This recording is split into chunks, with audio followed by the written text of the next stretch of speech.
मैं वीडियो बना रही हूँ, आप वीडियो देख रहे हैं। इन दोनों सेंटेंसेस को आपने सुना।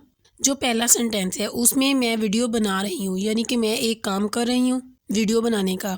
आप वीडियो देख रहे हैं, आप भी एक काम कर रहे हैं वीडियो देखने का। ये जो देखना और बनाना है इसी को हम वर्ब कहते हैं, यानी कि कोई काम करना, कोई एक्शन परफॉर्म करना।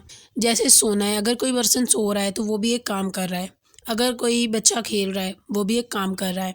इसी तरह से अगर कोई लड़की तैयार हो रही है तो वो भी एक काम कर रही है। इसी तरह से अगर कोई लड़की खाना बना रही है तो वो भी एक काम कर रही है। इस काम को ही हम वर्ब कहते हैं और उर्दू लैंग्वेज में इसे हम फेल कहते हैं। अब हम वर्ब की डेफिनेशन देखते हैं। A verb is a word that describes an action और doing. It is the most important word in a sentence. यानी कि एक ऐसा वर्ड जो किसी एक्शन को, किसी काम को शो करेगा, उसको हम वर्ब कहेंगे।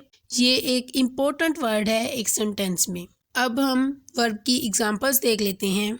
फर्स्ट एग्जांपल हमारे पास है I love to read books. इस एग्जांपल में जो रीड है, जो पढ़ना है, वो एक एक्शन है, वो एक काम है, उसको हम वर्ब कहेंगे। दूसरी एग्जांपल हमारे पास है she dances gracefully on the stage. जो डांसेस है, रक्स करना, ये भी एक काम है, इसको भी हम वर्ब कहते हैं। He reads allowed. रीड्स जो है ये भी एक काम है, इसको भी वर्ब कहते हैं। लास्ट एग्जांपल हमारे पास है he cooked a delicious meal for his family. Cooked यानी खाना बनाना, ये भी एक एक्शन है, ये भी एक वर्ब है। तो ये थी मेरी आज की वीडियो जिसमें मैंने बताया कि वर्ब क्या होता है। अगर आपको वीडियो अच्छी लगी हो तो मेरे चैनल को ज़रूर सब्सक्राइब कर दिया करें। Thank you so much for watching.